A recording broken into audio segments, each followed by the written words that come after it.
Okay, this is Toulon 1793. This is the first Legion game that I've looked at, actually. Legion puts out a lot of things on kind of more interesting and obscure topics, and this is certainly one of them. Therefore, I am drawn to the idea. Now, I've played this before in a playtest version, near final version, though. And we had sort of an intensive single playtesting session, multiplayer, just to really kind of hammer things out. Andy was kind of harsh on us. He made us read the rules and understand them on our own, not explain them and such not. So we were able to catch some rules issues. We were also able to catch a few playability issues and maybe some layout issues that were pretty helpful. Really good group of folks involved in that. I'm not saying that about me. I mainly just helped try to push forward ideas that sounded good from other people. And this was at Consim Expo. I think we went only 2 days with it. And we didn't finish the game completely, but I think we got a pretty damn good look at it. And then, some of the administrative stuff, doing the auction and stuff like that came around. And we wanted to take a break for all that. Knowing that I liked this, I felt, maybe it's not a fair test of Legion. Components don't seem to be an issue with the company. Nobody seems to say anything bad about it. So, having had this on pre-order, when given an offer by the company, when you order a pre-order, or when you pay for your pre-order to get other things at a good price, maybe pre-order price, I'm not sure, but certainly a reduced price. I also picked up Ici c'est la France, which is the Algerian Independence War, and I'm kind of looking forward to giving that a shot as well. So you may see that in the future. The danger here, of course, is another company putting out great games that, I feel like I have to get because they're topics that haven't been covered adequately. That's positive, but it's a danger too. I've got a big enough collection. Okay. So what is this covering? This is covering really the battle in which Napoleon comes to prominence. He's only an artillery captain when he comes in here. And the French, the city of Toulon, was aligned more with the Girondins than it was with the Montagne and the more radical functions. And as the terror starts to take control, they and other southern states, southern districts, rebel. And trying to remember, Marseille is the big rebellion. Almost the heart of the revolution there originally. Well, it rebels against the terror as well. But although they made a plea for aid from the Allies, there was no real strategic advantage to Marseille, and it was allowed to fall. Toulon is a different issue, though. The French Mediterranean Fleet is based here, and it's also more defensible and could have acted as a source for the Allies to extend out of in a way that Marseille really wasn't. So the English made a quick decision to land some troops there as the French were beginning to descend on Toulon. There's no way it could have defended itself on its own, even though it has quite an extensive fortification. There's some pictures, some of the fortifications here in the history book. Some of the scenes of it. This is the designer went and viewed, the battlements, etc., to get a better impression of it. This is something that most designers aren't able to do, to really, your big name designers who are cranking out a couple games a year or whatever, they probably don't have a chance to really investigate the territory and really understand the issues quite as well as when somebody's just making such a labor of love as this must be. Anyway, although the city is a Vauban fortress and is fairly well positioned. Without a regular army in it, it wasn't going to do a particularly good job of holding out against the revolutionary armies. Marseille kind of proved that. So the English and Spanish and other allies begin landing here, Sardinians and the Neapolitans. Toulon itself raises up some kind of questionable troops as well. And what you have is an extended siege, but a siege of a slightly different nature.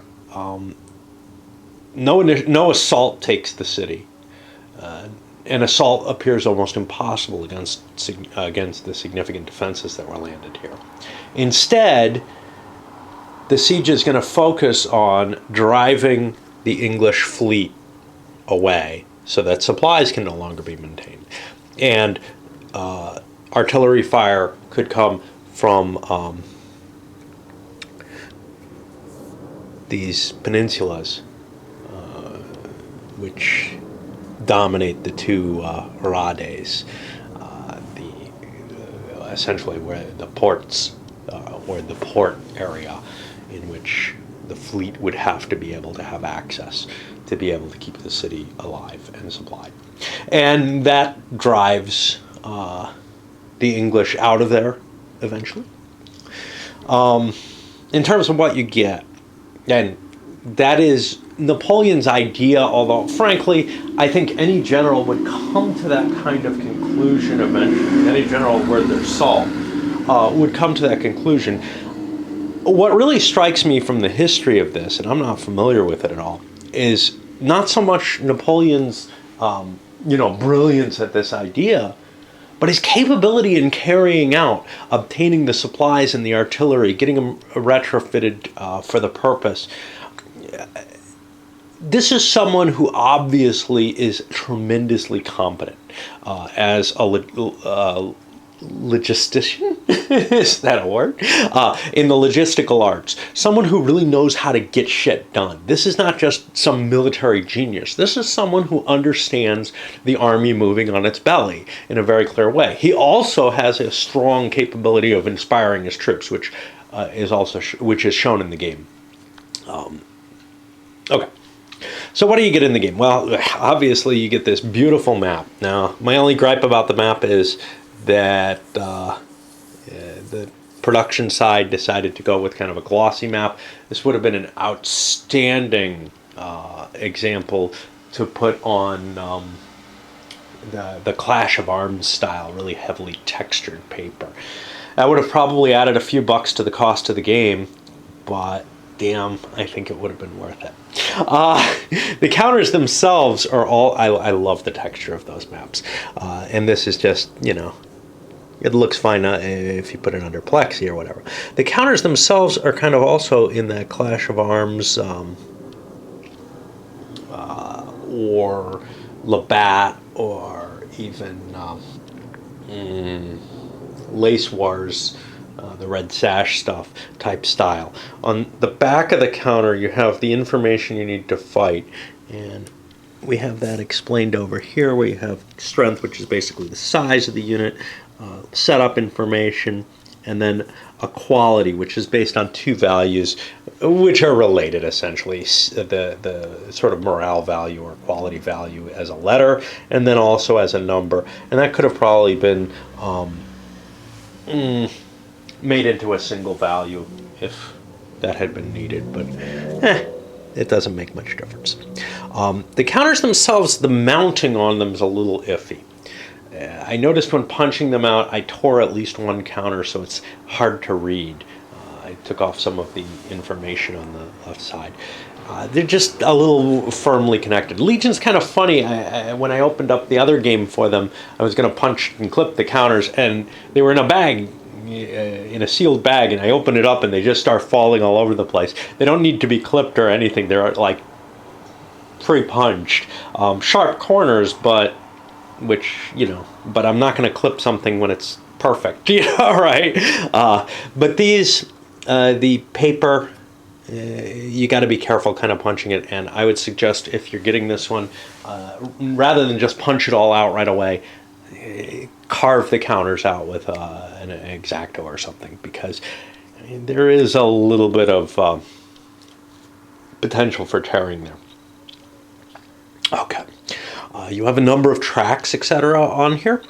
This is going to relate to combat losses as well as overall differential in the turn as you go, and that'll affect your victory points at any particular time and what you can do.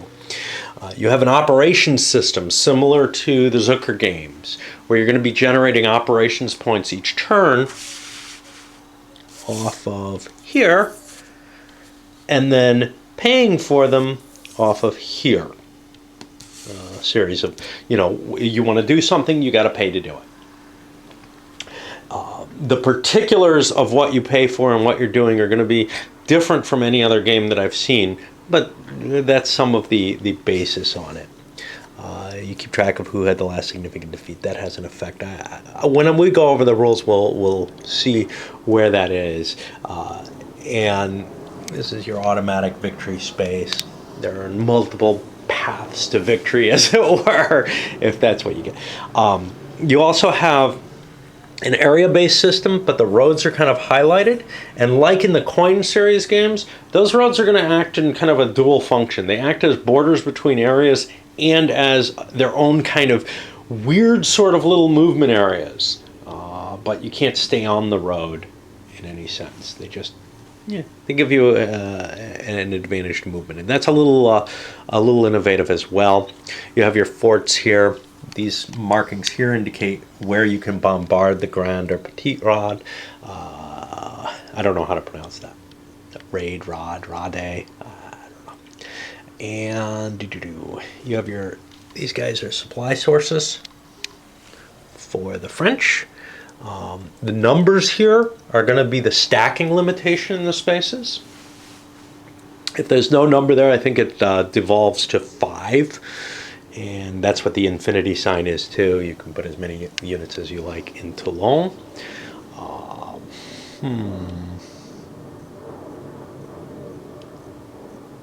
Trying to think what else. Well, we have informational counters. These are kind of interesting. We'll get to these in a bit. But these are your combat losses, and other. Some of them are temporary, and some of them are permanent. And that distinguishment allows you to handle things like stragglers, attrition losses, and stuff like that, which are temporary, friction on the units, and actual casualties that are going to be probably impossible to replace in the scope of this campaign. It does have a slight issue in the sense that each unit may have 2 of those casualty markers under it, which could be a little grumpy. As you accumulate attrition during a turn, you'll be getting these markers, and there'll be an indication of a penalty to your die roll when you make your attrition roll. Some of the counters seem to be not terribly well utilized in terms of using both sides. So for example, these, which are your artillery fired markers, are double-sided, but they're both exactly the same. You have the same issue with these out of attack supply markers. Some other things maybe are not such a big deal, such as the redoubts not having a backside, because they're a limited quantity that you're restricted to not being able to build more. All right. Let's try to go over the rules. I have read the rules recently. I've played the game before after having read the rules in a very, very intensive scan of them overnight, basically. However, I'm about as uncomfortable as I usually am. Ooh, more things. Play aids, like I pointed out here. And these also are perhaps not fully utilized. This one gives you how to read the units. Now, this probably should have been packed on the back of the box, maybe because of, this more than what's in the box. I don't know, maybe not. But this gives some useful information, but there's nothing on the back. Now, likewise, there's nothing on the back of this, and that's fine, because this is your battle board. It's going to be part of your play. You're probably not going to want to pick it up very often. What you're going to do is, like in some games, you're going to play out a little battle sequence on here rather than just rolling dice, inside an area. And it's a little bit more complex than most games in terms of resolving the battles, because that's a big deal. You have the sequence of play, which runs 2 pages. You have your ops points generated here and then the activities, but again, blank on the other side. Probably that's a waste. And then you have a bunch of charts and tables on here, some of which are repeats from elsewhere. For example, the combat results table comes off here, which is good because this sucker, only one person can really see this clearly at most. The game holds up to like 7 players. We played it in, I think, 5. There are some modifications if you're playing it as kind of a team. It ends up as a team play game. And there's natural breakdowns.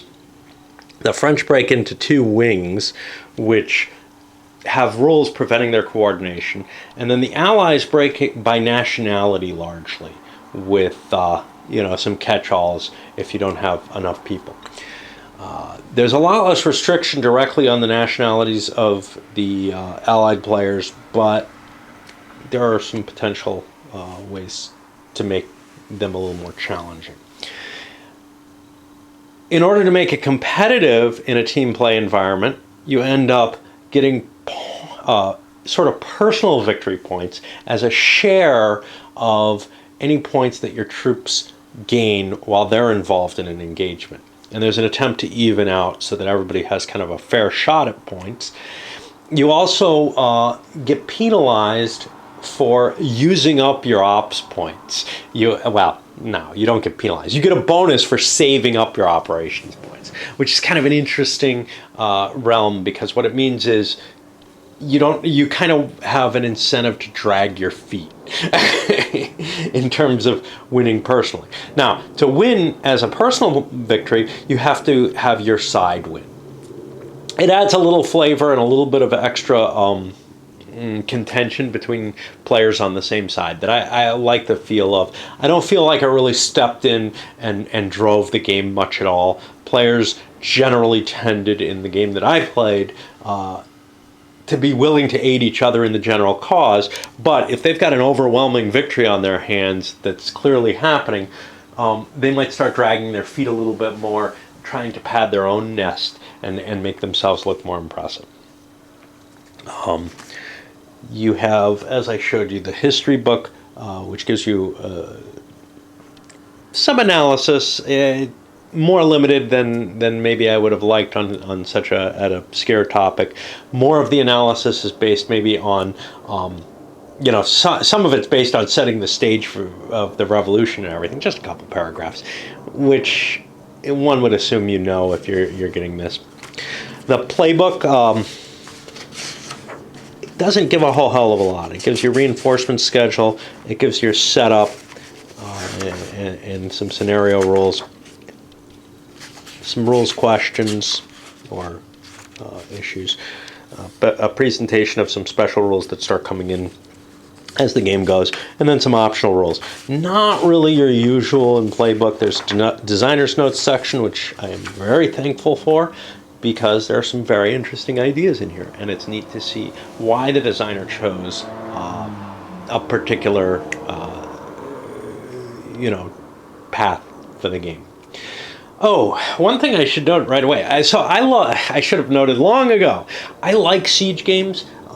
I have the old SPI Art of Siege and a couple of others that I really enjoy, that kind of long-term, the siege bombardment and everything. And I enjoy the assault as well.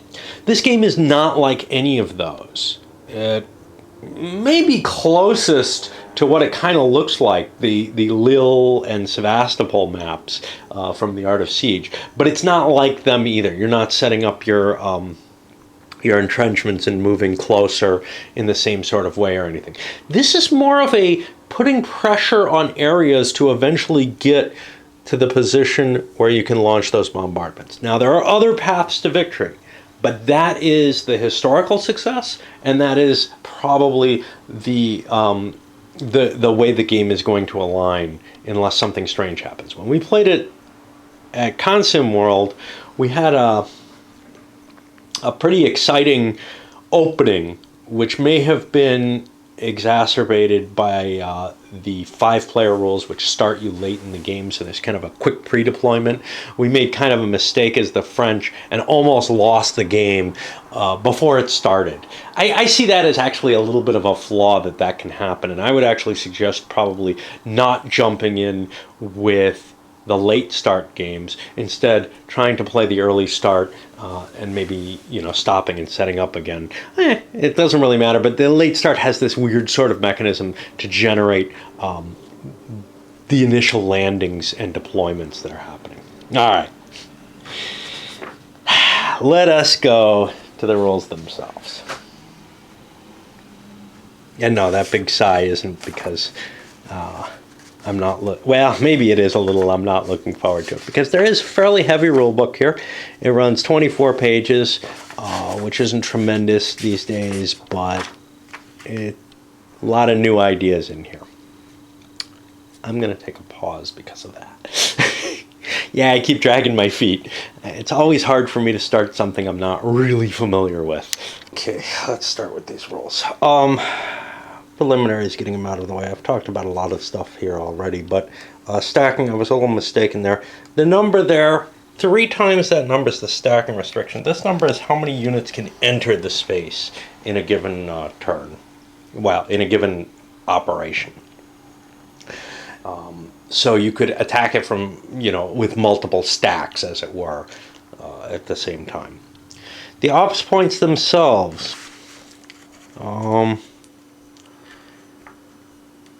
The core to this is you're going to be simply looking up how many you get in a turn, but you'll also roll 2 dice, one colored, one not. One of the die will be positive, one will be negative, and that'll be a modifier to how many points you get. So for every single one of these different factions, as it were, you're going to be rolling to see how many points you get. And in particular, the Toulon and the Austrians, if they come in, well, the Austrians get a variable amount, but variable reinforcement location. But the Toulon get nothing. They're not going to be able to do anything. And this kind of shows some of the... this is a nice system because it allows the designer to show the Spanish reluctance to fight by giving them... Those are fairly large numbers, but they have a lot of units. And proportionally, those are smaller numbers than what the English have. So the Spaniards actually have high-quality troops on the board. This is his interpretation, based on basically one historian, because most of the historians are British historians, and they've really kind of denigrated the Spanish troops and tried to put a lot of the blame here on them in terms of not being willing. But there is some definite blame in terms of them not being willing to fight, but when they actually did engage, they tended to show up well until they would withdraw from combat, and there's rules for that as well.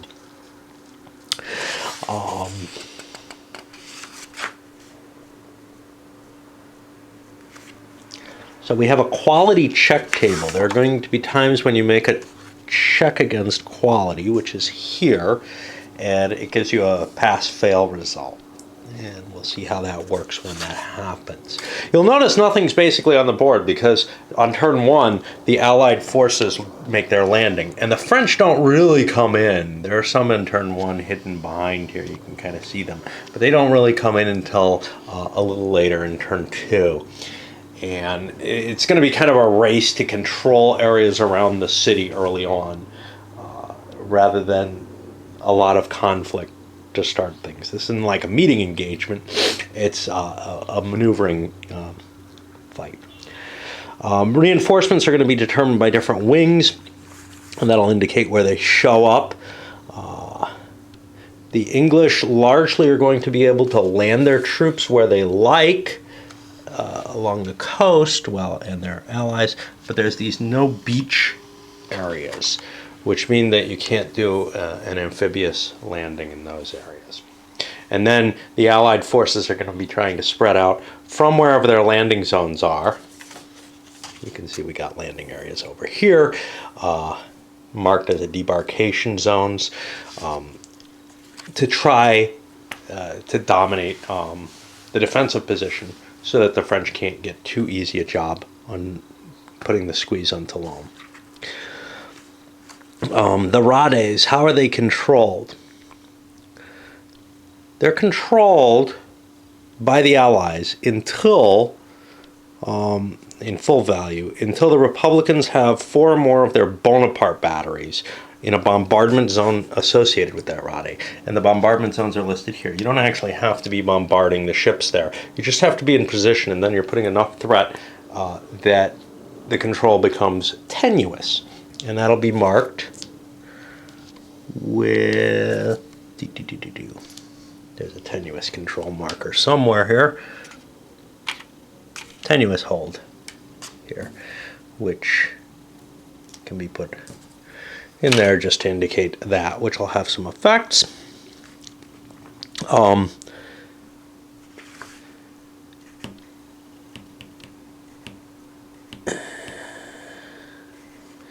If the Republicans control... Okay, so there's a series of different things. The Republicans have to have the bombardment. They have to control either of the peninsulas containing either the Grand Tour or these 2 forts. And then they have to score a hit on a ship in that Rade or raid or whatever.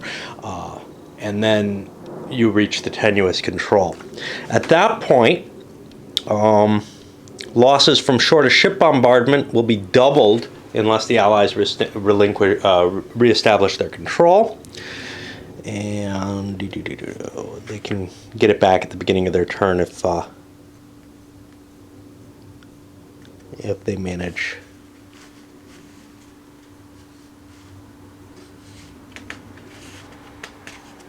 to drive the forces off.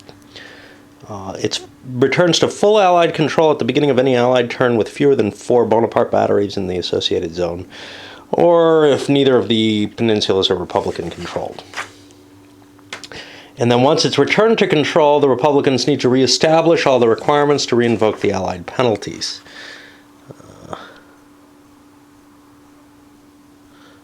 Okay. If the Allies decide to relinquish control, they will no longer take the penalties, and I don't even think they can be bombarded anymore. They've basically pulled their ships out of that Rade. And then if they want to reclaim the Rade, they have to decide as a pair, the British and Spanish, but if they can't agree, then control is classed as reclaimed and the penalties start applying again. I don't know. If they can't agree, one sends their ships and it's just as bad as otherwise. Okay. Fortifications themselves, which are on the board, there are a number of different types. The first type is standard redoubt, which largely you have to build. I think there are some on the map. Let me see if I can find... This is a pre-existing improved redoubt. I don't think there are any actual redoubts on the map. And then these are going to be fortifications at different levels.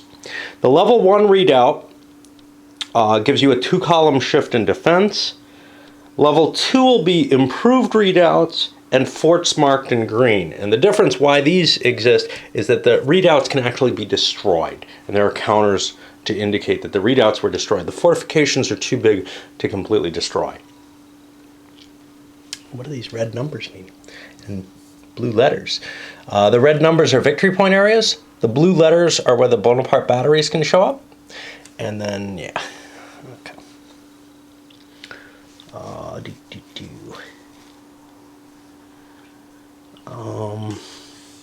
So level 2 is going to be the improved redoubts and forts that are green, and they give you a 3-column shift in defense.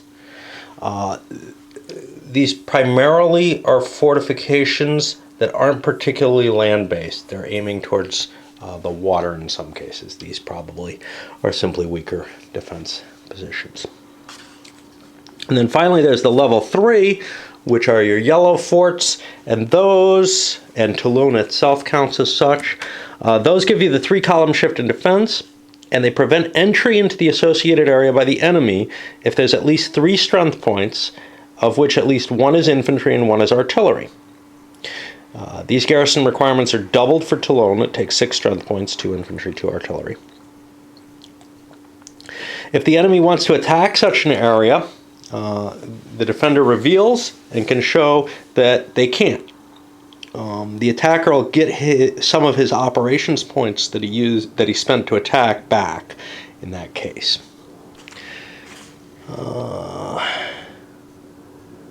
If the attacking force that's directly involved has artillery with it, the defensive benefit is going to drop by 1 column shift. No more than 7 strength points can occupy a fortification. Now, there's an important distinction there. When you are on the map, you can be in this area. There could be 30 strength points of units in here, but 7 of them can be in the fortification. And that's important when you set up the defense. The fortification is going to be not really applicable to the field battle. You'll see how that works when we get to the field battles.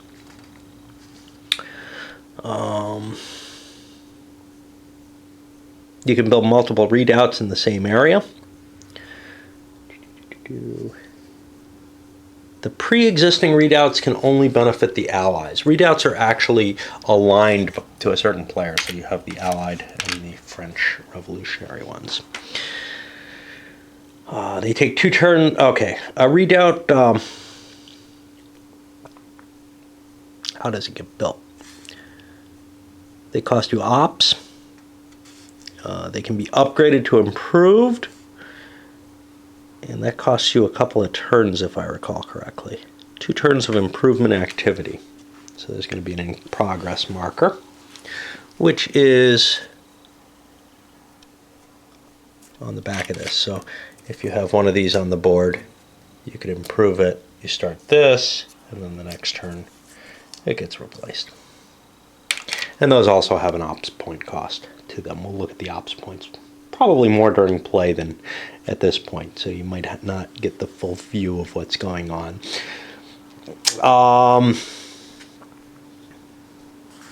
Okay, there's requirements. You have to have a full strength pioneer unit, or at least 2 strength points in the doing the field work.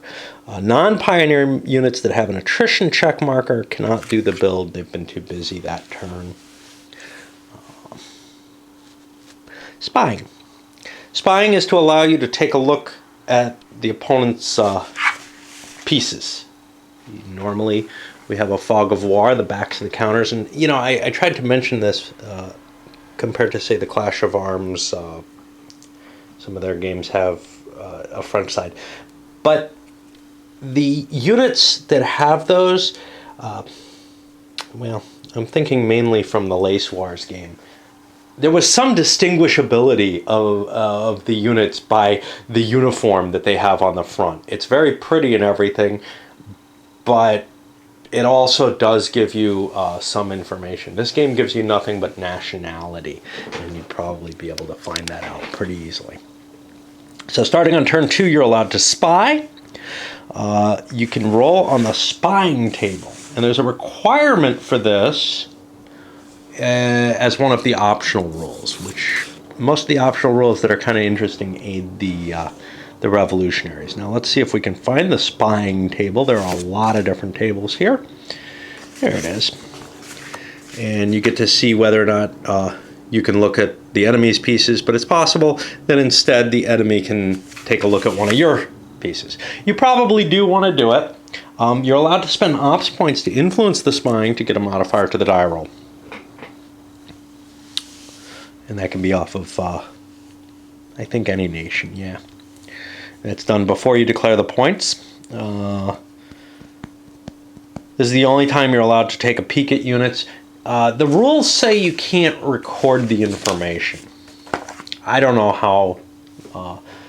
how heavily I want to take care of that, but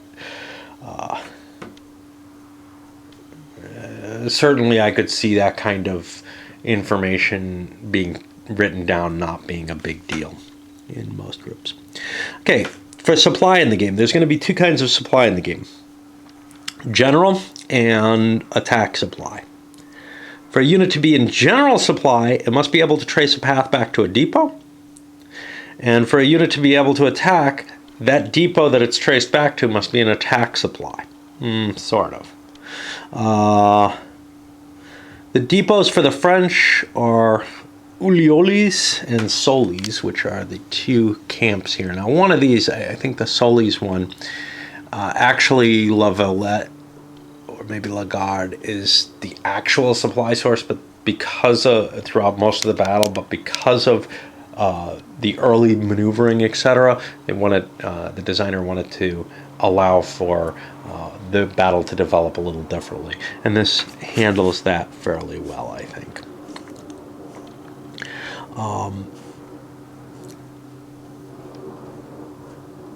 So Republican supply is less dependable. Oh, let's keep going.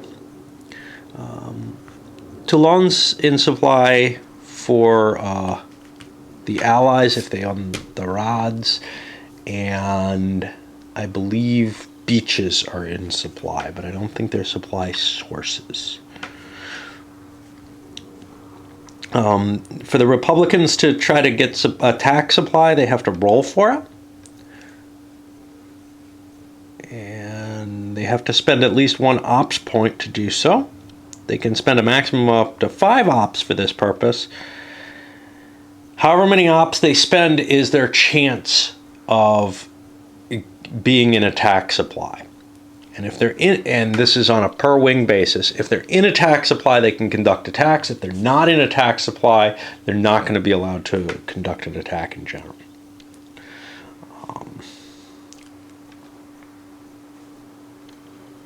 And they'll get an out of attack supply marker.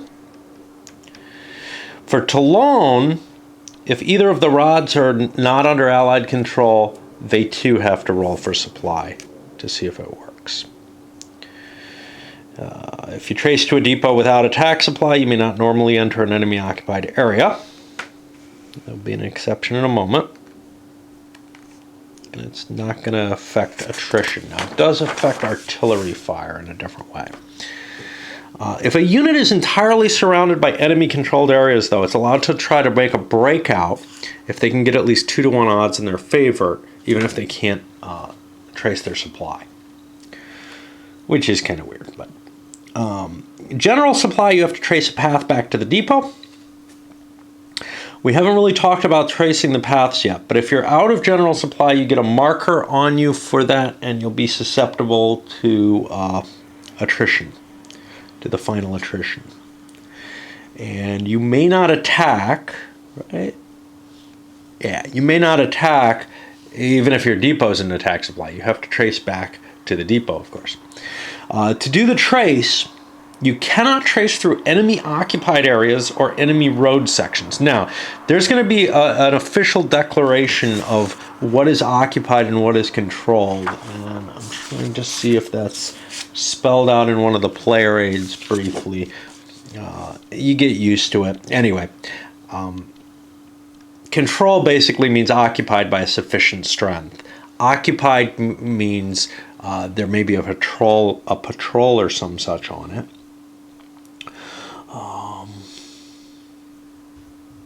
Supply is always going to be traced through friendly controlled areas. If you try to trace it through no man's land, you have to roll a die, and you fail on a 6. And when you succeed in tracing through an area, you get some sort of marker that indicates that the road is friendly for the rest of that turn. You've got supply established there.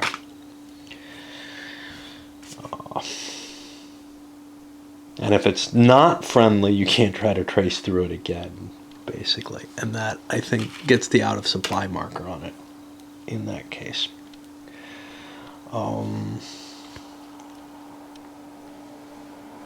If you fail to trace supply in one direction, you can try to modify your direction. These turns are fairly long.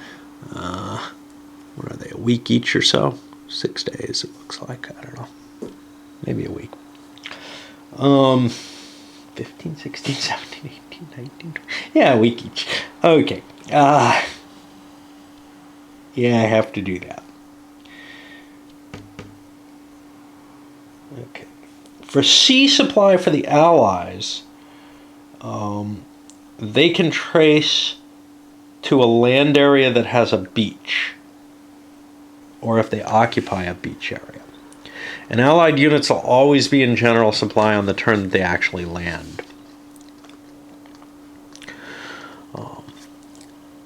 Basically, the way that you move is you're going to pay ops points based on where you want to move. If you're moving into a friendly area, it costs you no ops points. If you're moving into a no man's land area, it costs you 1, and an enemy area, it costs you 3 unless you're attacking, in which case it costs 6. No, I'm sorry. It costs 6 if you're attacking Toulon. You're always attacking if you enter an enemy area.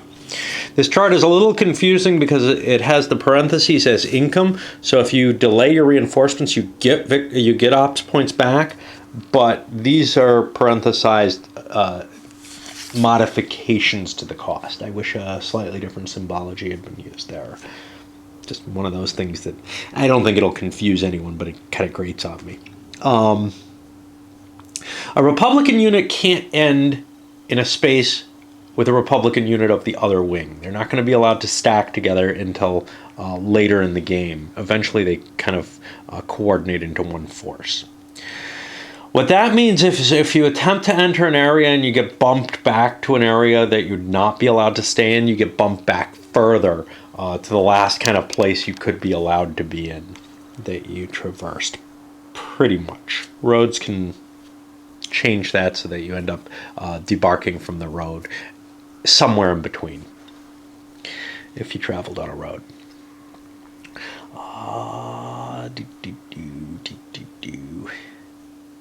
So you're allowed to move forces and then move them some more and go to another force and move it and see what happens, and then go back to the original force and move it. There's no real penalty for doing that, so you can kind of set up your attacks, see what they're going to look like, see whether or not things kind of go in, and then decide to throw in more troops. You'll also get a chance during the battle to reinforce, which is something else. So if you try to enter an enemy occupied area, you have to make one of those quality checks to see if you make it. And that's this chart. So your low quality units are going to have trouble getting in. You don't have to decide whether you're moving leaders in with a force until you know whether or not, how much of the force has obeyed the orders. Units that fail their quality check will have a chance to reinforce during the ensuing battle. I think you have to make a marker on something to say that it can't keep going in. I'm not sure that there's anything in the game that'll handle that. Either that or just remember it. But you can't make another attempt to go in with those forces until combat. If you enter an enemy occupied area, you must initiate battle, with some exceptions for overruns of different types. If there's fortifications in the area, the defender determines the defender gets to dispose which troops are in the fortifications. So he doesn't have to have that set up ahead of time, and which troops are in the open. Bonaparte batteries are always going to take precedence for occupying redoubts in areas where there are redoubts. Non-Bonaparte batteries that are not in fortifications are turned face down as soon as co-occupancy occurred, which means they'll be open to inspection. When I say non-Bonaparte batteries, what I mean is all other units. So you get to see what there is there as soon as you kind of probe the area. And that's important because of patrols, as well as trying to decide how much more force you need for the attack. Okay, if you try to move into an area that you don't currently control, you don't occupy, you're going to have to make a quality check based on the quality of one unit in your stack. If that quality check fails, then the entire force fails to make the move. You pay the ops points, you don't go in. However, you can try to go in again. If the move is successful, the unit that made the quality check gets an attrition marker. starting with 0 and working its way up. Working its way up. And they go up to 5. Once you have 5 of those, you can still use that unit. It won't accumulate any more attrition. That attrition marker at the end of the game is going to be a modifier, or at the end of the turn, is going to be a modifier on how much temporary casualties it takes from the attrition that it kept up. Okay. Artillery alone can't enter a no man's zone, but other units can, including activated static guns, whatever those are. Allied troops can debark in Toulon and most coastal areas. They have to pay an debarkation cost based on that, and that'll again be on here. You can see debarking costs 1 more than the cost of entering the area would. If you're debarking into an NML, you have to make a quality check. And if you fail, you remain on your ships. The turn 1 landing beaches are predefined. Later reinforcements can land at any qualifying debarkation spot. Allied troops cannot be debarked on the coast running west of Fort Lamalagu, including into Toulon.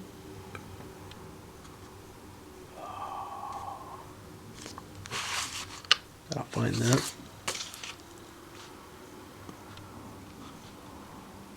Is it this one? No, that's the Grand Tour.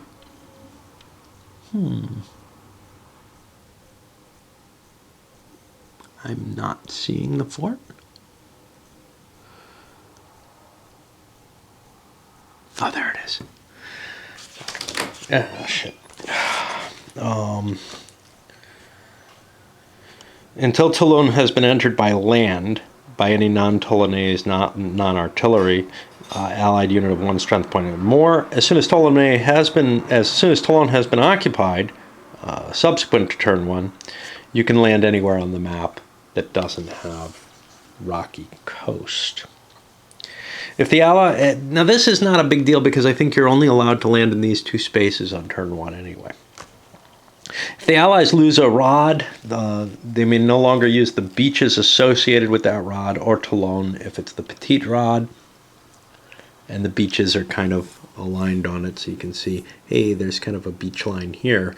I could land here or here. It doesn't matter which. This tan is not beaches, though. What this tan is indicating is, hey, that's kind of part of this area, even though a road's running through it. The road's right on the coast.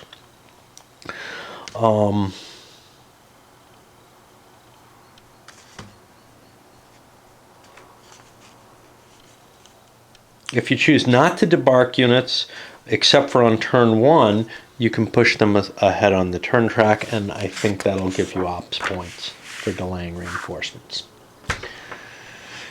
The roads. Okay, the roads are kind of an innovative piece in this. You're allowed to move along the roads, kind of between these points. So forts and towns and stuff like that count, but also these points count as little divisors. So this becomes 1 road section, and it can allow you to move more quickly. As you can see, this runs past several sections. They're treated kind of as singular sections, but they have some specific rules that will make them whether they're friendly, NML, or enemy. So if they're friendly, it has to be, well, let's go in the other order. They kind of do this in the wrong order here.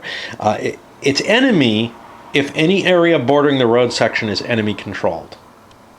However, if the phasing player asks, the enemy has to declare whether all he has next to it are patrols.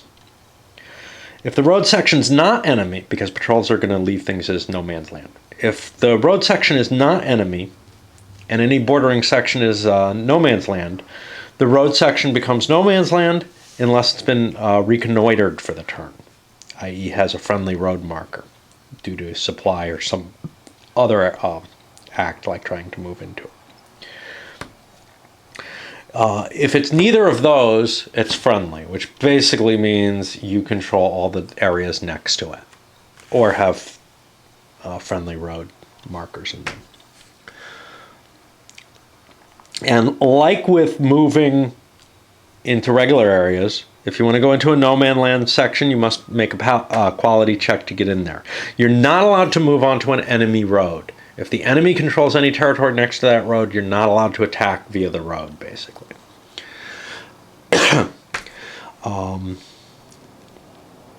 Cav are allowed to move through no man's land sections without an ops point cost until the point at which they first fail a quality check. Now remember, it doesn't cost you anything to move through friendly territory. So this makes them temporarily friendly for the Cav, and they can kind of scout it out ahead of you. And an ML by garrisoning it or whatever, and an ML road section that is successfully traversed is reconnoitered for the remainder of the current turn. It gets a friendly road marker, so your Cav is good at kind of clearing the way for your other units. A unit that has a current value of 0 strength points cannot reconnoiter. It can be used to reconnoiter as long as it doesn't have a temporary loss on it. Hey, wait, why would a 0 have a 1 temporary loss? Yeah, it can happen, and that's the way of indicating that unit is pretty much worthless until it recovers. Basically, units can exist until they go into negative strength. If you fail your road quality check, you must either remain in the area that you just left from or go back to the last area that you could have dropped off on successfully, basically.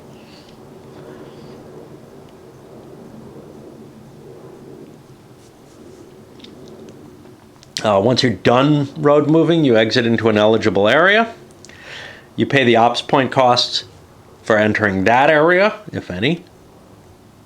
If you fail there, you have to fall back. Although you do have the opportunity to make another attempt to get in rather than fall back immediately. You can keep making attempts to go into a place through NML locations. If you leave an NML road section, having just converted it to friendly, you don't have to take a quality check, but you do get an attrition check marker or increment. If you move only along friendly road sections and exit into a no man's land section, you must take the quality check there. If you pass it, you exit into the no man's land area, you get an attrition check as normal marker, and if the exit fails, you have to back up. And our eligibility, we've an area adjacent to a road section is considered to be eligible to move into if you were eligible to move onto the road. Thence you're not going into an enemy-controlled area. And you can also go into a town where the border shares a reconnoiter point with any friendly road section contiguous with the last successfully traversed road section. So, for example, here, I could go into Lausanne if I've just moved onto one of these roads.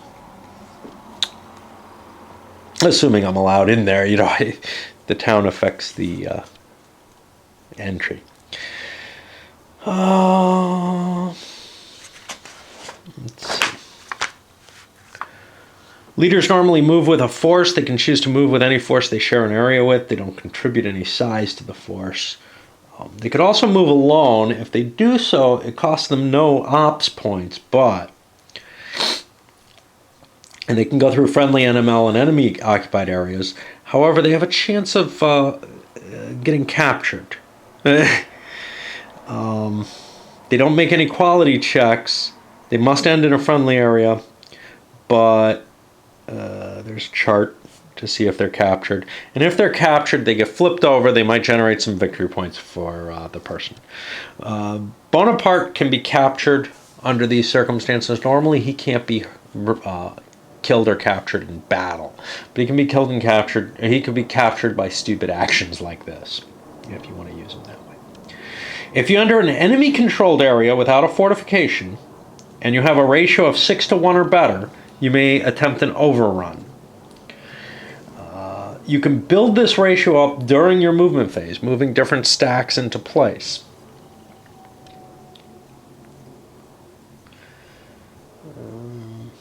Before declaring that you're going to make that attempt. If the odds are not achieved, the units must cease movement and they'll resolve an attack at the combat phase. When the overrun is attempted, you roll a d6. On a 1 through 5, you succeed, and the enemy force is eliminated.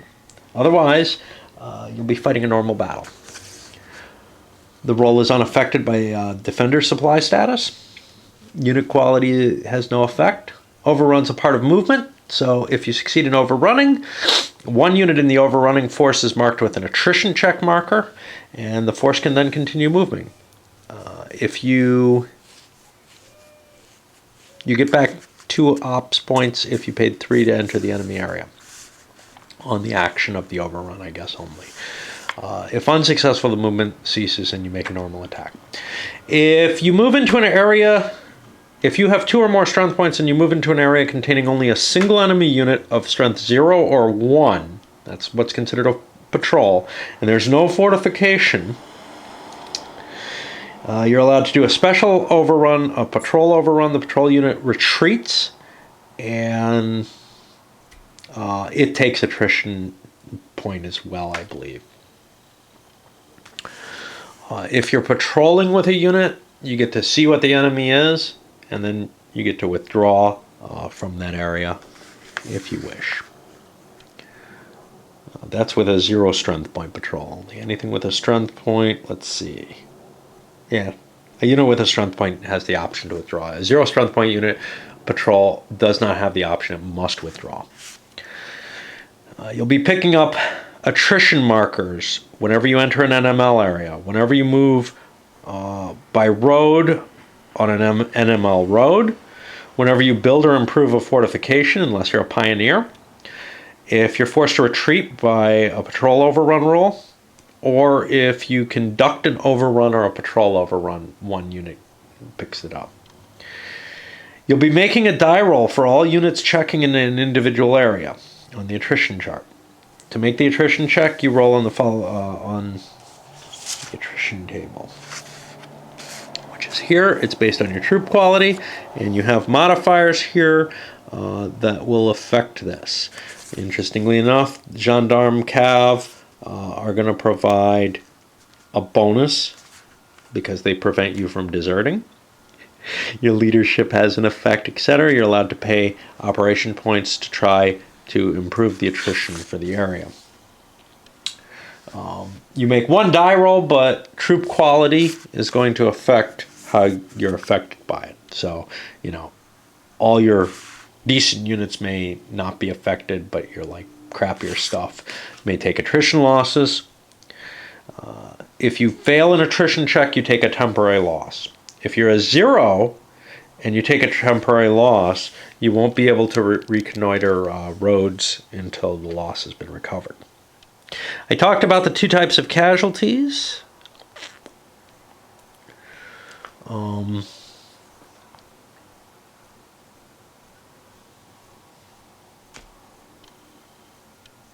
When you're fighting in combat, all the losses are not permanent. About half of them are.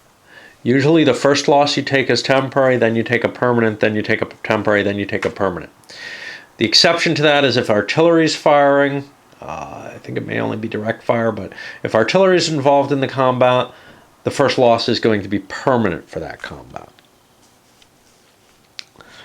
You're going to track a loss differential between the 2 sides to see who is going to have the greater losses, which could determine the victor. When a unit drops down to 0 strength points, it stays in play, but it's ineffective, and it'll retreat if it's alone. If a unit's reduced below 0 strength points from movement attrition, that's okay. But if it happens through combat, even if it's just a temporary loss, that's how you get a unit eliminated. Units won't be eliminated too often, though.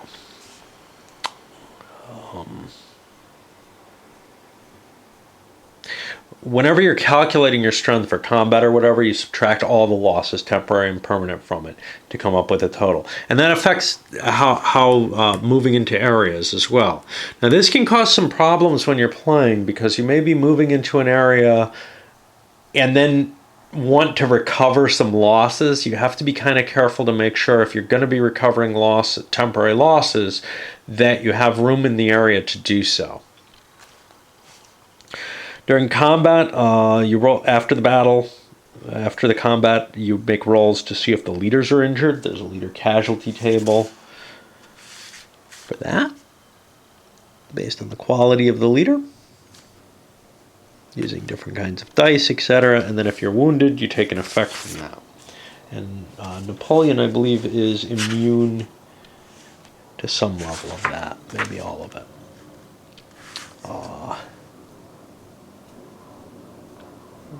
Bonaparte can't be killed, captured, nor grievously wounded. However, he can take flesh wounds, and he did. He did take a flesh or light wound. Okay, we're going to take a little break and come back for combat. Okay, let's look at combat now. So, yeah, clear things up. We haven't been paying too much attention because most stuff happens kind of in the general. You know, you're moving a force, you're building whatever. Take our attrition checks, but then we go to a combat resolution phase. So it's a very,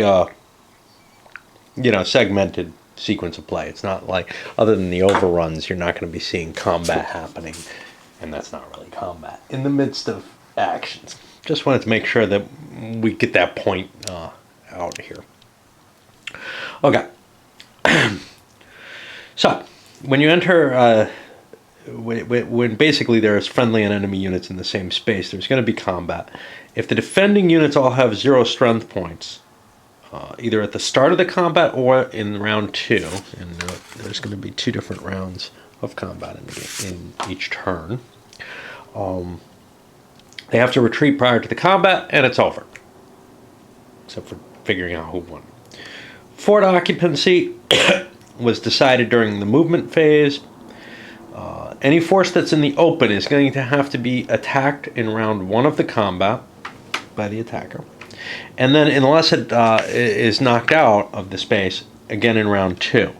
If the attacker takes all the external defenders, the ones outside the forts, and he has and fights them, and he has additional units, he's going to have the opportunity then to attack the forts as well. But he doesn't have to. He can hold his excess units in reserve if he wishes. If there's multiple fortifications that can be engaged, and you have that even written on the map here, but it's also possible that people can build the redoubts to increase the number of fortifications in a space. The attacker can decide how he's going to distribute his attacking forces. This is done before the occupants within the fortifications are directly revealed, and the attacker is not obligated to attack all the fortifications. He could shift everything to 1. These can be changed in round 2, so you can attack one fort on one round and move to another in a different round. Each combat situation is going to be resolved in full before resolving the next one. A full combat can consist up to 2 rounds. All the units in the area can participate, and you're going to break it into certain sub-battles. Then,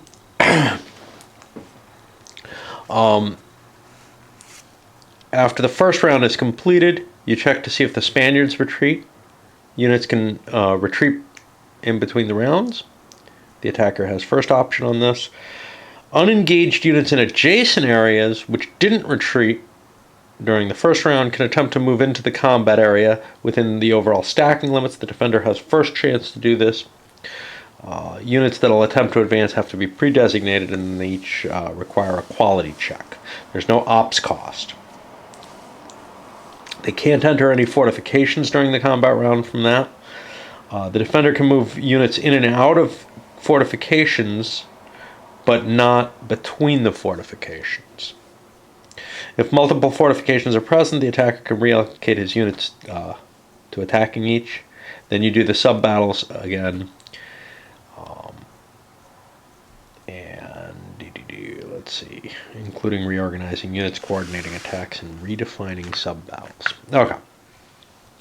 At the end of the second round, if the defender remains in the area, and all attacking units have no strength points, have 0 strength points, then the attacker must retreat. There's an exception to that, but what the hell is that exception?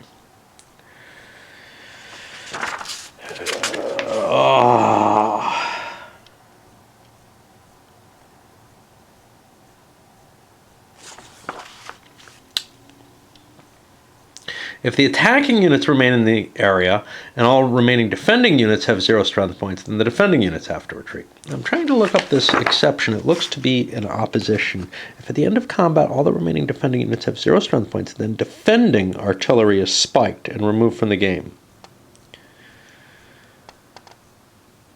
Okay, so I think if you knock the defenders out, even if if you knock them down to zeros, even if the attackers are all down to zeros, you still get to spike the guns, which is a special rule that either removes them from the game or moves them forward, depending on the type of gun. And then finally, if both sides have strength points left, the attacker has to retreat if the defender is still in the area, basically. That's not too complicated. You check to see if all the attackers have been knocked down to 0 and there are defending units left on the field.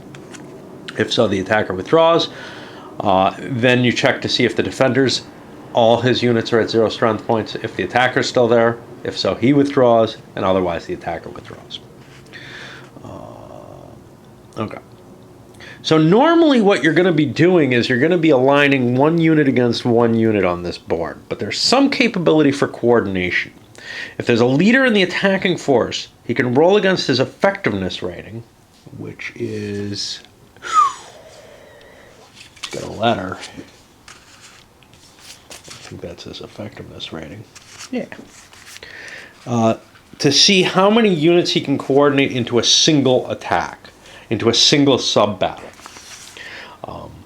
which will allow him to get a local superiority, making it more likely to cause casualties on that unit. And that's actually a very powerful effect, which you'll see during play itself. It may not seem it so much right now.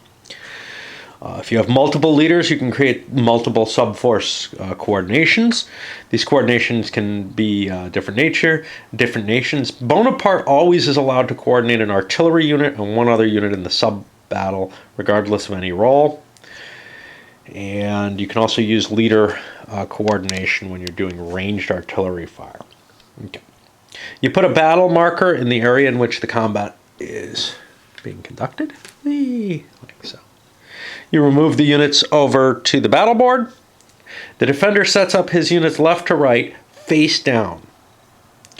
The units that aren't in fortifications must precede those that are within the fortifications.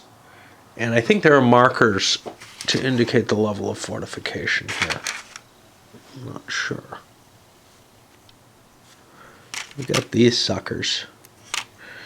You may take your readout, I guess, your counter for a readout with you off the board for that. Okay.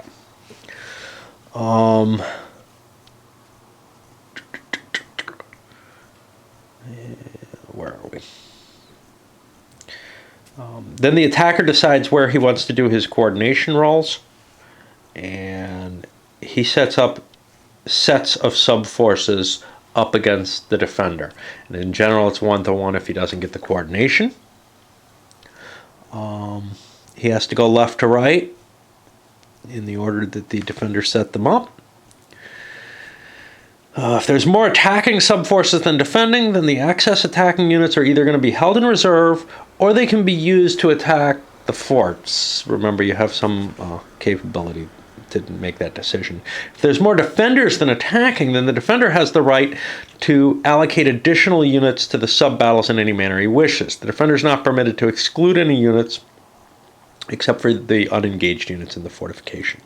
The units in the fortification that are allocated this way, you can pull them out of the fort to join into a defensive battle, but now they're no longer in the fort. They no longer get any bonuses from that. Special rules for reducing redoubts, which I think is a Bonaparte battery rule. Artillery in adjacent areas can now be assigned to the sub-battles, as per the artillery rules. And you're going to have to spend the ammo to fire these suckers. The attacker makes the decision first.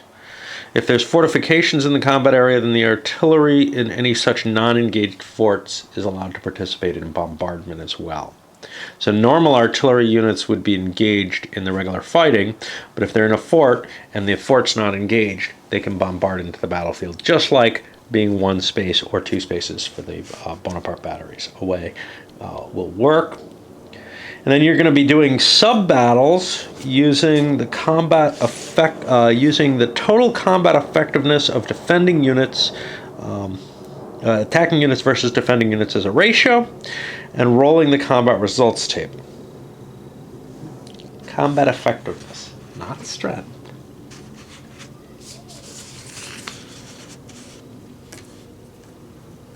I think combat effectiveness is the number next to the quality, if I recall correctly. Let's take a look. 25.29. The numeric value is the number of strength points. Okay. Combat effectiveness is you add the strength to its numeric quality rating.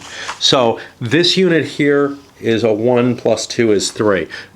Quite often the combat effectiveness is a larger portion of the value of the unit. But here you see the opposite. Its strength is very high. Its combat effectiveness is not going to be that important with such a large unit. The combat effectivenesses are generally fairly low. I'm trying to see. We got a B here, that's a 3. A's are probably 4s or something like that. I don't know. I'm not seeing one. There's not going to be a lot of A's on the board.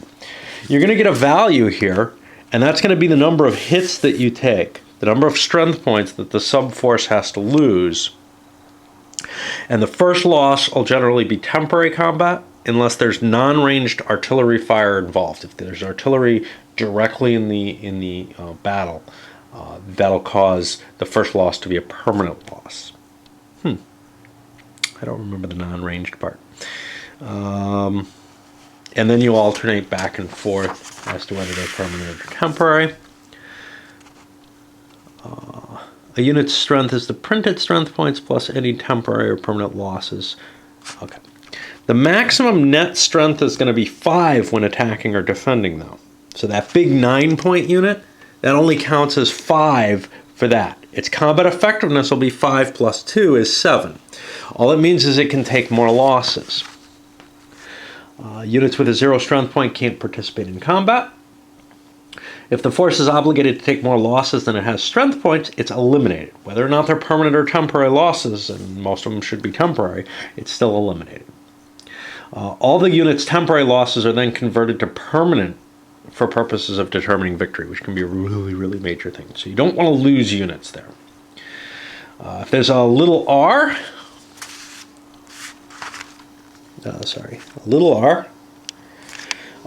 the force affected will have to retreat into the battle board's retreat zone, here, or into forts. Not into forts, even if they have capacity. This only affects the units in the area involved in the sub-battle, not artillery from other areas, and not fortifications. A big R means the entire affected force, i.e. the entire battlefield, is going to be given up. That does not allow retreats into forts. And the battle is now over, and the opposing side has the area, and that means the defender leaves the forts. If all the defender's force is forced to retreat, and that's a reason why having troops outside the fort can be dangerous, because if you can generate, well, not there, but if you can generate one of these big R's, you can knock the defender out of an area that they've really heavily invested in by routing the loose units rather than those in the fortifications. Otherwise, normally the attacker is going to have to pummel you out of those forts. This can lead to some very nuanced decisions as to how you're going to fight this game. If the unit sub-force is obligated, If all the defender's force is forced to retreat, attacking cav that were in reserve get a free attack against those defending units, which were there at the start of the time of the retreat, And the casualties will be 1d3 for each reserve cavalry unit available, plus the strength points of those cavalry units. And those, I believe, are alternated temporary permanent, and they'll take up from where you left off in the last sub-battle.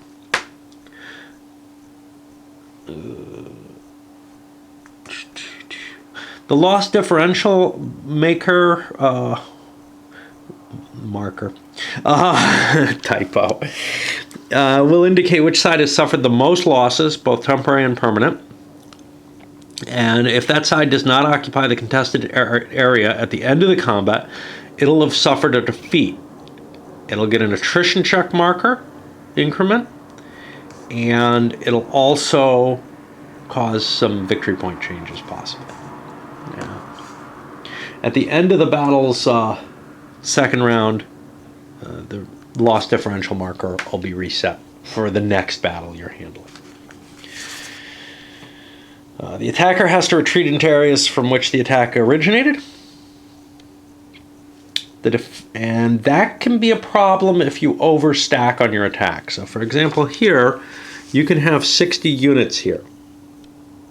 If you left more units back here to defend this, yet attacked in here, say you're defending it because you're worried about allied troops in here, but you launch an attack here as well, you could conceivably fill this back up to the 60, send up to 30 units, no more than 10 at a time, into here, and if you're forced to retreat, you got to go here and you got to take losses to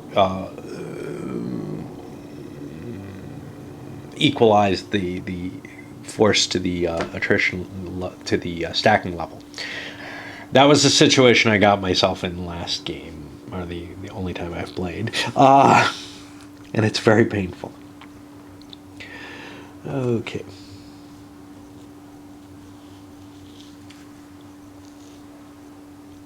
And you're considered captured. If everything's captured, the leader will be captured as well, and that causes victory points. A 0 SP artillery is spiked and eliminated from the game. Non-mobile Bonaparte batteries suffering a retreat are spiked and placed on the turn track 2 turns ahead. Mobile Bonaparte batteries retreat as normal if they've got more than 0 strength points. Some of the Bonaparte batteries don't have carriages yet. Okay. Unless you're directly involved in a little R, your leader doesn't have to retreat unless there's a big R. If he's directly involved in the little R that gets the retreat, he has to retreat. Allies might have to take an amphibious retreat. This comes from a beach with no other options available.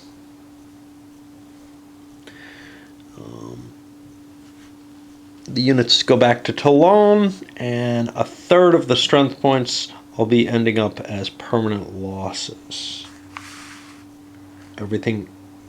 All other remaining strength points are temporary losses. So you lose everything when you do an amphibious retreat. Units may retreat through a rod that is not Allied controlled, but in this case, half their strength points are permanent losses. I don't know if that makes sense. Oh, half instead of a third. Okay. Losses suffering during the retreat result in the loss differential marker being adjusted accordingly and will count towards the total value of the battle. Bonaparte batteries. The Republican Western Wing has Bonaparte batteries that are going to show up in specific places with these blue letters.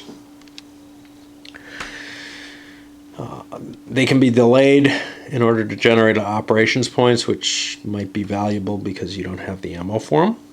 When you place them, you have to pay an ops point cost to put them on the board.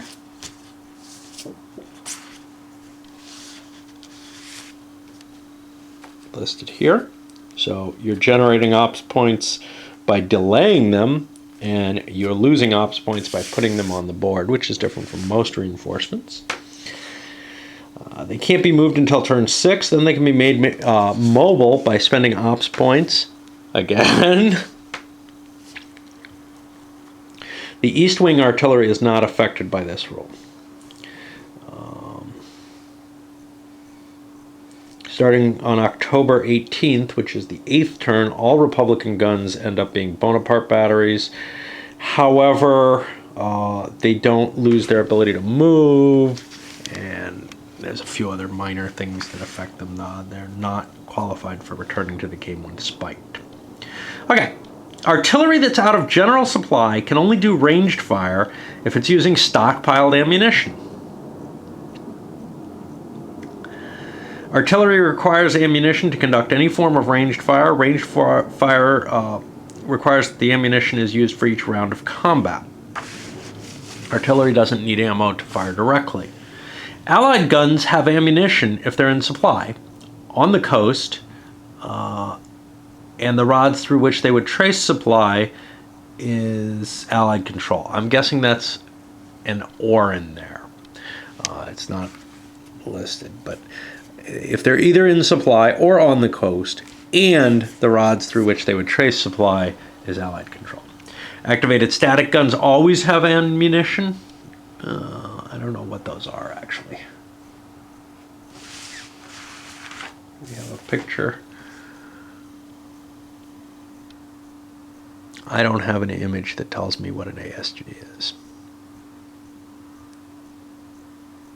I have artillery. I don't have a differentiation, so maybe they say something on the counters. Maybe I'll find something. I don't want to look it up at this point.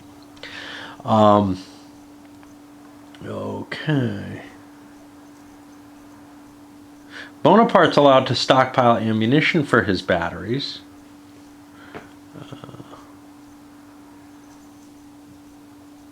Because the Republican guns and non-ASG Allied guns away from the coast are less predictable in terms of ammo.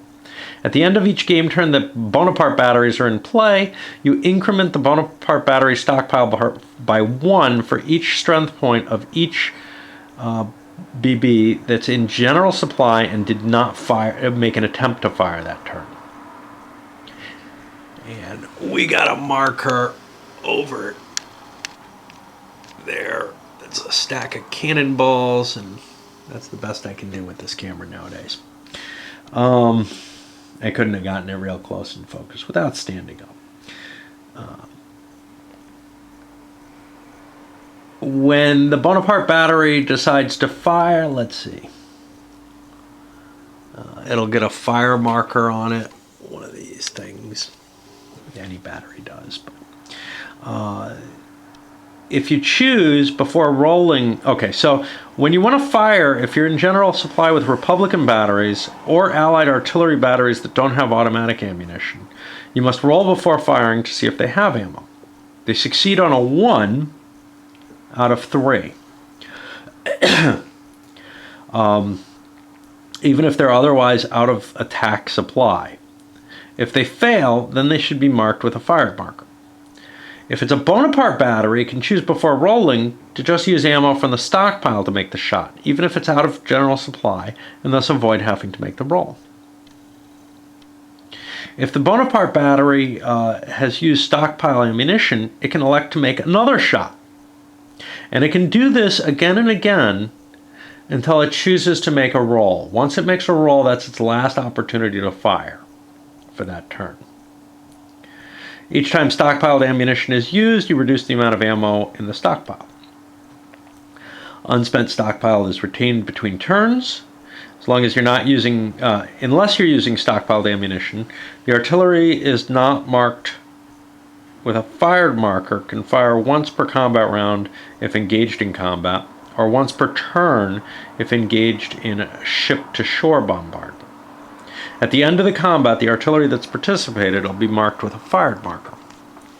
Whenever any Bonaparte battery is attacked and it's defeated, you reduce the Bonaparte battery stockpile by a roll, as if the casing's been destroyed or whatever.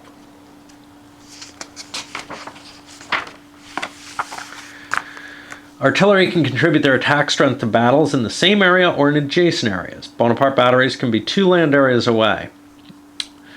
If they're in the same area, they're dealt as sub-battles just like any other unit. artillery in a same area sub-battle will cause permanent casualties first. Excess artillery in reserve in an area in which combat is occurring may take ranged fire. That includes things in forts. An ammunition roll is required or stockpile for this. And if at the end of the combat, all remaining defending units have 0 SPs, then the defending artillery is spiked. We hit that up already. Artillery units in an area in which combat is occurring may not participate in out-of-area ranged fire. Artillery doing ranged fire never suffer adverse combat results. They can conduct it against eligible areas where combat's occurring. After the sub-battles are defined, each battery can add its strength points to any one sub-battle that's occurring. This does not require you to do a coordination roll, from what I can see.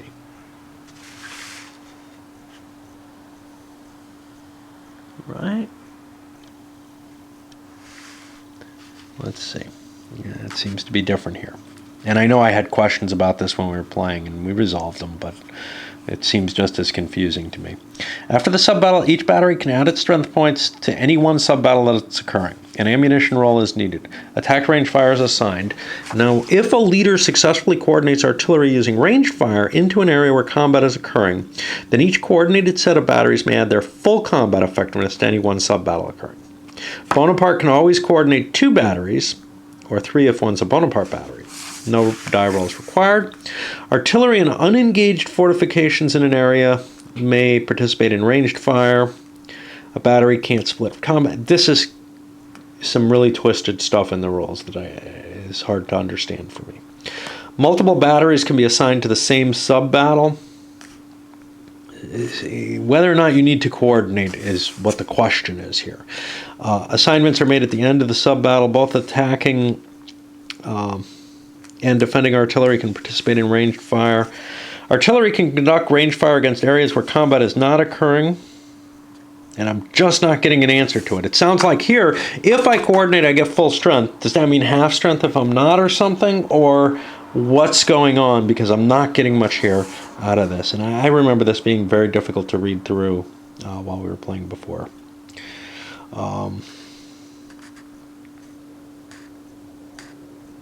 So you can do ranged fire into areas where there's no combat. You roll a die per battery, and if the result's less than or equal to the strength of the firing unit, you do a temporary loss. It's got a chance of saving from the fort. And I'm still not getting an answer to what I'm looking for here. There is some errata here. Maybe it clears it up.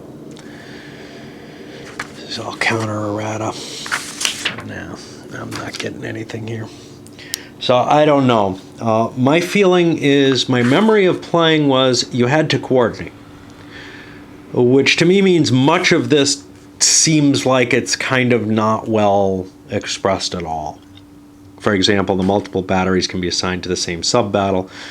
Well, okay. I guess if I get a successful coordination, I can throw as much as I like in. But without a leader, I'm not going to be able to use my artillery or something like that. Can artillery fire and thus pin down defensive units? Again, a big question that doesn't seem clearly answered. And this was definitely an issue. Okay.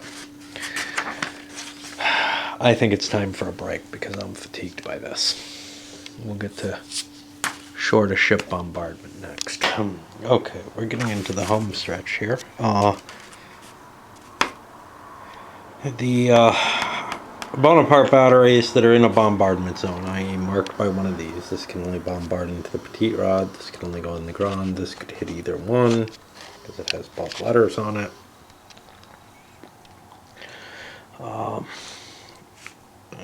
Of an Allied controlled rod, including the tenuous holds, and not marked with a fired marker, is allowed to blow fire on the Allied ships. If it's in an area that's subject to combat, it can't engage the Allied ships. You can only use 2 BBs from any one area to fire on Allied ships. So you have to gain control of a number of these if you want to do a massive bombardment. Whether or not that's what you want to do, we'll see.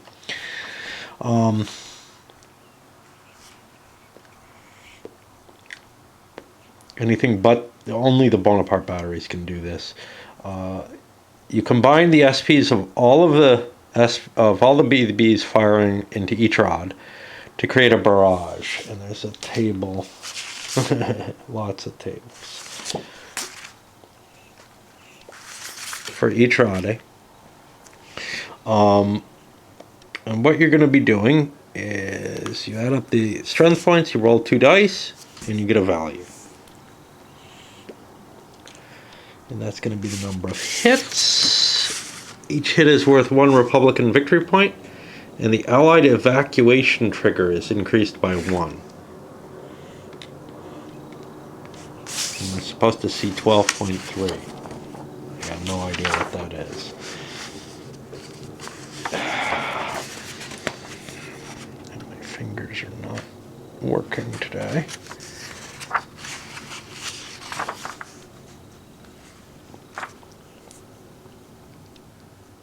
Possibly getting a tenuous control, which is going to increase the victory points. Now we have to find where we were again. Okay. You can fire multiple barrages as long as you follow the attrition rolls. Once the barrages are complete, you mark it as fire or fired. Okay, artillery can also do ranged fire against normal and improved redoubts rather than their occupants in order to reduce them. Up to 5 strength points can target each redoubt. If a strength point is allocated, you need a roll of 1 for each strength point. So you roll a die on a 1 through 5. If you've got 5, you hit. And there's a +1 die roll modifier for improved redoubts. The occupants don't suffer. If you reduce a redoubt for the current combat turn, or for the current turn, it's going to produce less combat shifts. None on a normal redoubt, and 1 combat shift for an improved. Okay. Excuse me.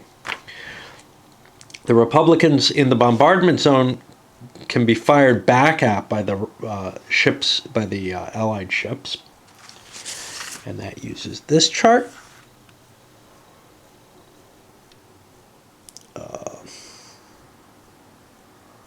You have a roll that you have to get the exact roll to hit a unit.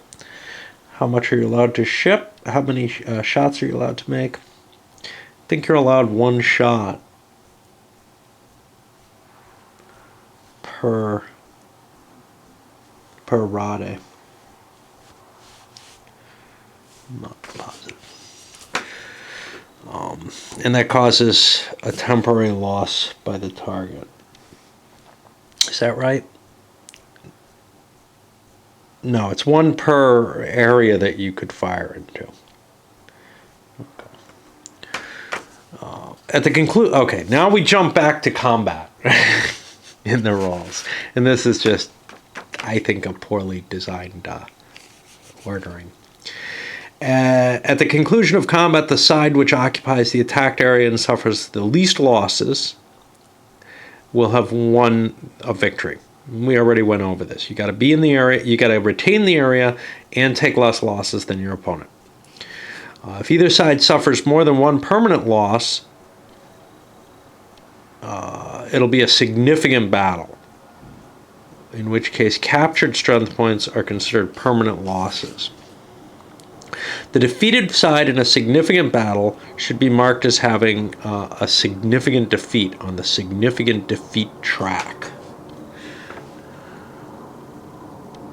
Over here. Who got the last significant defeat?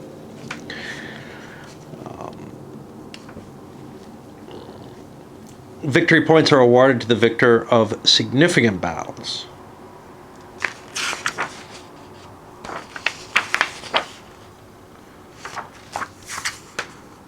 So hits on the fleet, losses on Bonaparte batteries cost points. A significant victory is worth a point.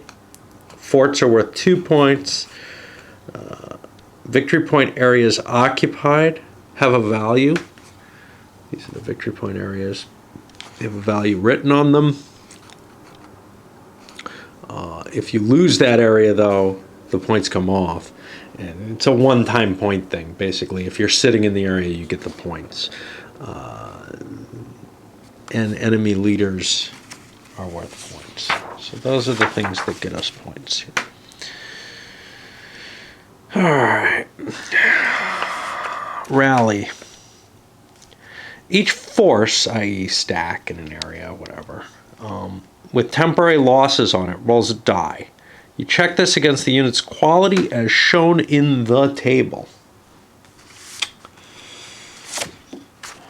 There's got to be a rally table here somewhere. There we go. And that's whether or not you get one temporary strength point back.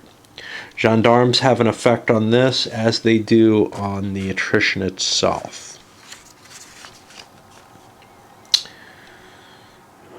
You can't attempt rally if that would exceed the stacking limit in the area. If you're out of supply due to being surrounded, you may not rally unless you're in a fort. Oh, and unless you're in a fort, you take 1d6 temporary losses for being cut off. Okay, the final attrition. Now this is interesting because I thought we had attrition from movement here in this segment. We have a movement attrition. Check for attrition for all units with the attrition check markers. Final attrition is some losses you're going to be taking off a table. You roll and you're going to be taking some losses to your forces, to your army as a whole, I believe. Let's see if we can find that. I had a headache all day and this is just getting worse. There we go.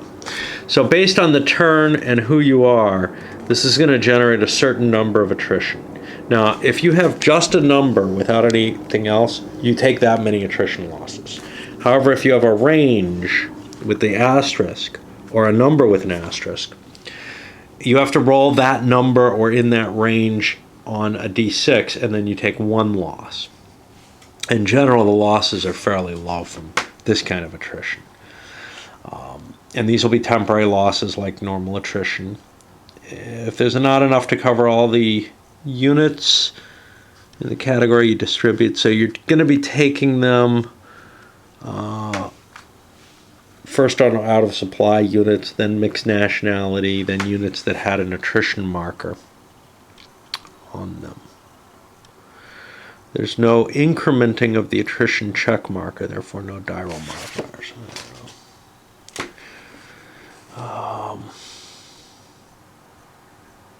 And then any face down units get turned face up so you can't see what's on them. Now you adjust the Bonaparte battery stockpile if things didn't fire. All operation points drop down to 0. You get some victory points for them in the multiplayer game. You check to see who won or if anyone won, and you advance the game turn marker. Well, what about that check to see who won?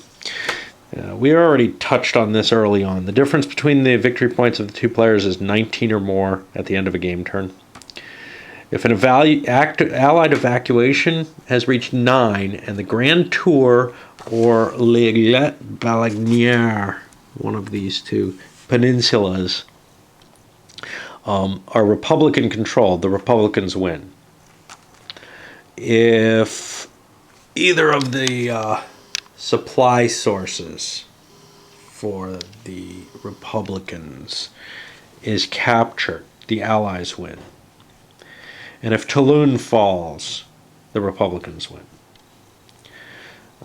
At the end of the 1521 December turn, Allied orders arrive to destroy the fleet and naval base. Whoever has the most victory points gets a minor victory in that case. If there's a 0 differential, the game is a draw.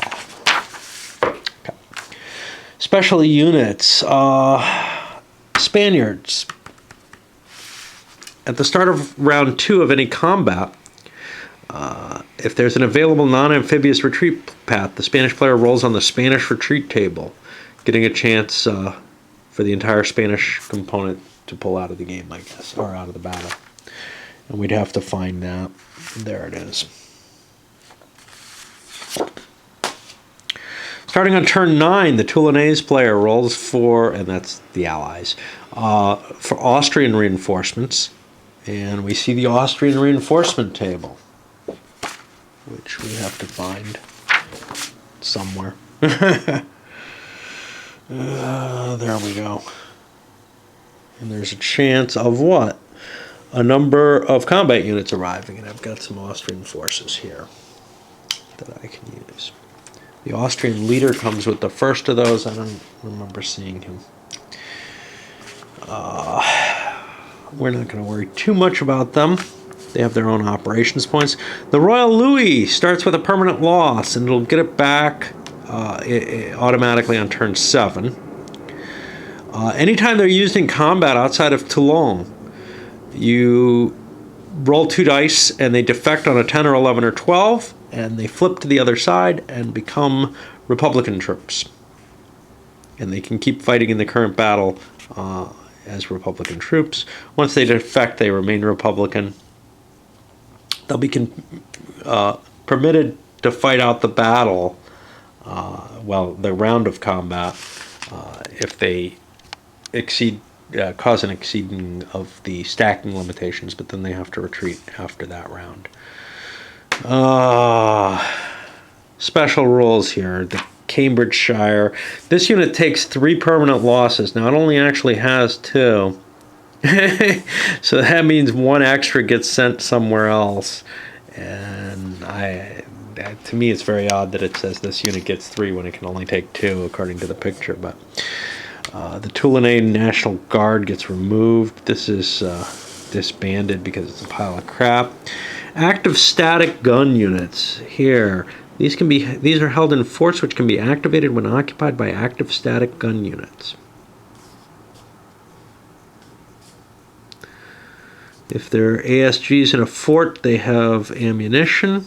They have 2 strength point numbers. The first applies when in forts, i.e. that's the 0. The second applies in all other instances. So they actually have guns when they're not in forts. What? I have no idea. I think that's a typo, but I don't know. Yeah. Unless something else makes sense out of them, I think that's just a mistake. Patrols are units with 0 or 1 strength points. They turn an NML area into friendly. They do not make an NML area into enemy, though, which means you can kind of trace through them, but you can use them as garrisons for your supply line without a problem.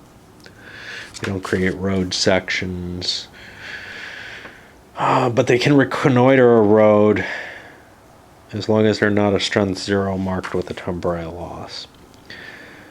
Cav can move along the road sections at no cost until they fail a quality check. We hit that already. If they're a reserve in combat, they get a special free attack at the end of the combat, which might be bonus in terms of the lasses. Gendarmes, they're not going to be very good in combat. You can use them as patrol type things, but they also affect the desertion and allow friendly units in their area to recover losses more easily.